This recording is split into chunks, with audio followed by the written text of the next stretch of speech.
First of all, I don't think I've ever been asked a question so in such a horrible manner. First question. You don't even say, hello, how are you?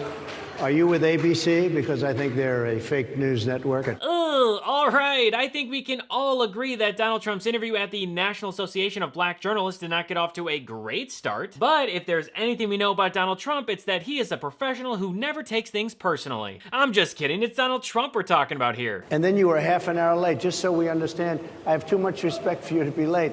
They couldn't get their equipment working or something. For you to start off a question and answer period, especially when you're 35 minutes late because you couldn't get your equipment to work, in such a hostile manner, I think it's a disgrace. Seriously, every single thing this guy says is a lie and has to be fact-checked, which is why the interview started an hour and a half late. Trump didn't want to face the truth. He was scared. The New York Times reported that about 45 minutes before Trump took the stage, the former president pushed back on Nabj staffers who wanted to live fact-check the event. The board pushed back against the last-minute demand. When Trump took the stage, he said the delay was due to Nabj's audio issues. Once again, Donald Trump confirmed what we all know to be true. He's nothing more than a spoiled brat who whines like a little pussy-ass bitch. And he thinks that he's immune from everything, especially answering tough questions from black female journalists. A lot of people did not think it was appropriate for you to be here today.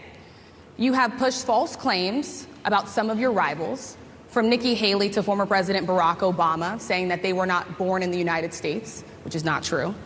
You have told 4 congresswomen of color who were American citizens to go back to where they came from. You have used words like animal and rabid to describe black district attorneys. You've attacked black journalists, calling them a loser, saying the questions that they ask are, quote, stupid and racist.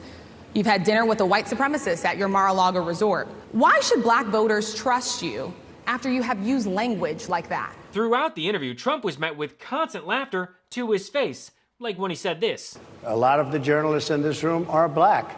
I will tell you that... Oh, hold on. The journalists in the room are black? Wow. I mean, could it be because it's the National Association of Black Journalists? What an idiot!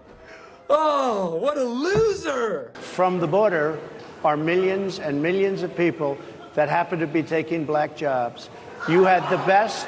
What exactly is a black job, sir? A black job is anybody that has a job. That's what it is. Anybody that has a job. All right. So you're telling me that migrants are stealing jobs from journalists, Olympic gold medal gymnasts, presidents, and future presidents? I'm not going to sugarcoat it. Trump's performance was a complete disaster, and he can only blame himself. But in true Trump-like fashion, he said he crushed it. Look, if your team has to pull you off 34 minutes into an hour-long scheduled interview, you are not, in fact, crushing it. Trump's team normally lets him ramble on for hours in front of a teleprompter, but after a half hour of him answering tough questions, they were like, nope, he's done, cut it now, interview is over. I mean, it was so bad that even Fox News' Harris Faulkner was appalled by Trump's outbursts. If I came onto a stage like this and I got treated so rudely as this woman treated me... Oh my goodness. But don't worry, Faulkner tried to spin this and defend Trump as soon as the interview was over.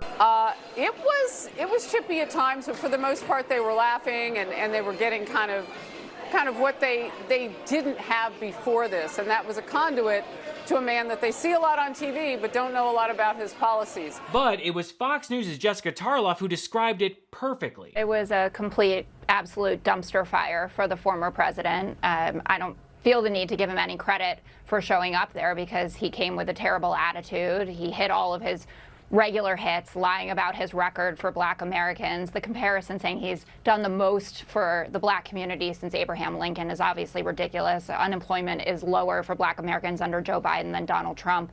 Everybody knows that. Even Donald Trump knows that. People have told him. He just won't stop. I thought that he was rude and offensive to the questioners. I don't think, in response to what Joe was saying, that asking him, for instance, about calling Kamala Harris a DEI hire is going into debate mode.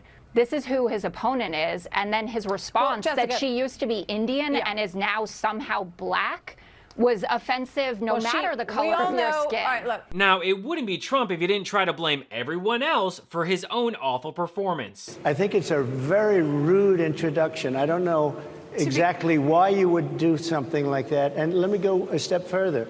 I was invited here, and I was told my opponent, whether it was Biden or Kamala. Trump is intentionally saying Vice President Kamala Harris's name wrong as a dog whistle, and boy does he blow that whistle hard throughout this entire interview. I was told my opponent was going to be here.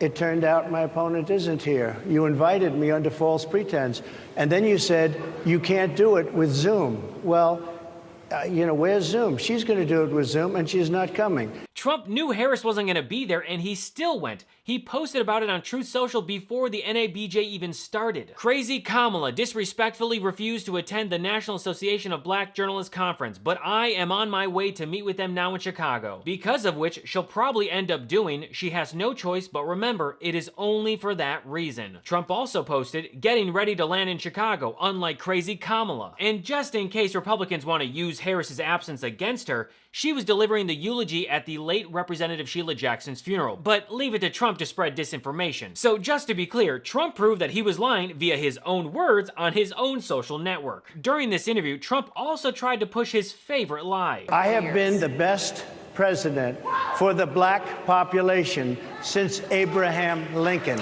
Which is insane when you remember every racist thing that Trump has said, including the time that he called for the execution of the Central Park Five, who were innocent and later exonerated.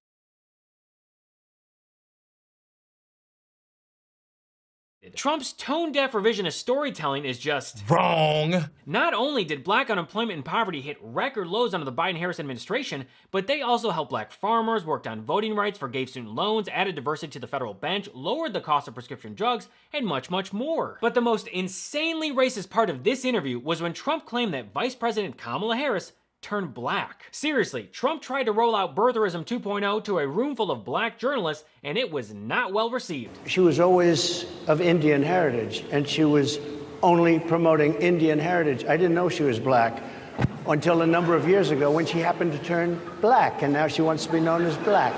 So I don't know, is she Indian or is she black? She is always But you know identified what? as a black woman. I She went to a respect either historically black one. college. I respect either one, but she obviously doesn't, because she was Indian all the way, and then all of a sudden she made a turn and she became a black person. Just to be clear, sir, do And you believe I that think she is somebody should look into that too when you ask continue in a very hostile, nasty tone. Trump is a racist one-trick pony who feels threatened by anyone who's accomplished, especially a person of color. He did it with President Barack Obama and even during the Republican primaries with his former UN ambassador, Nikki Haley. Also, Trump complaining about which race someone else identifies with is super rich. I recall in his book, The Art of the Deal, Laura, when Donald Trump identified himself as Swedish, right? Because he didn't want to acknowledge that his father was German and his mother was Irish, and he thought that that would play better to those who were patronizing his businesses. So can we call the question his past of self-identifying as first Swedish, then German, and then Irish whenever it's convenient? I think we can all agree that Trump's interview was an absolute shit show. I mean, even Republicans think that Trump crapped the bed. He did crap the bed today.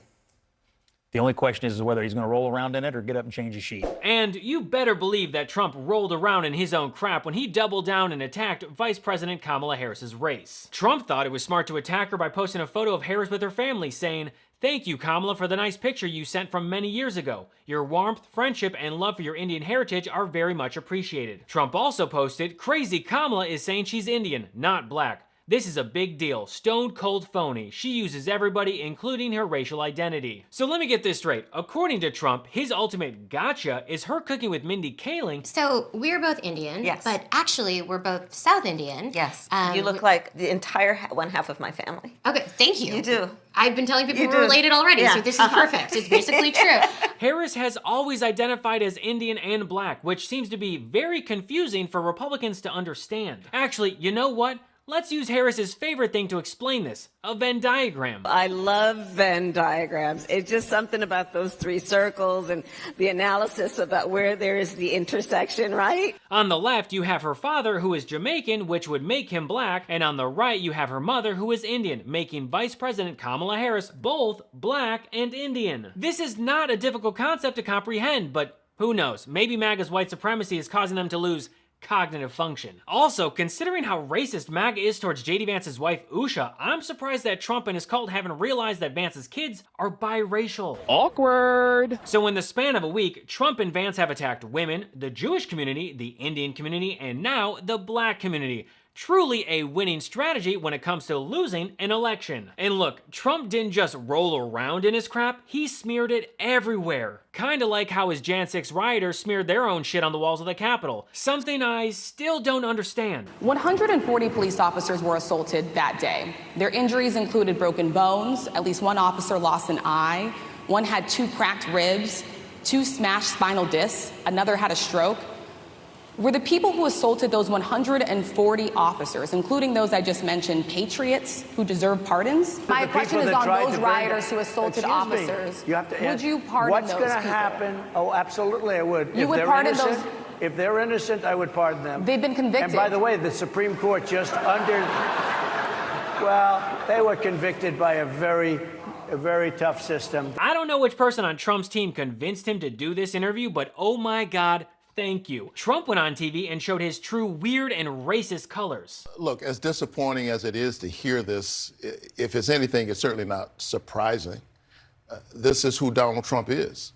And he reminds us time and time again, the only thing he knows is the politics of division and hatred. This is what we're confronted with again. And he doesn't even recognize the sad irony of his remark. In a real sense, Kamala Harris's story is an iteration of the American story. The diversity that is among us and often within us.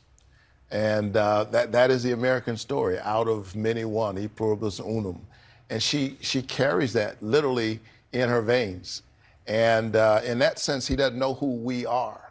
And if you don't know us, you can't represent us. You certainly can't lead us. Donald Trump went to the NABJ thinking he was going to use these journalists as a racist prop, but in the end, journalists like Rachel Scott may have just ended Trump's political career.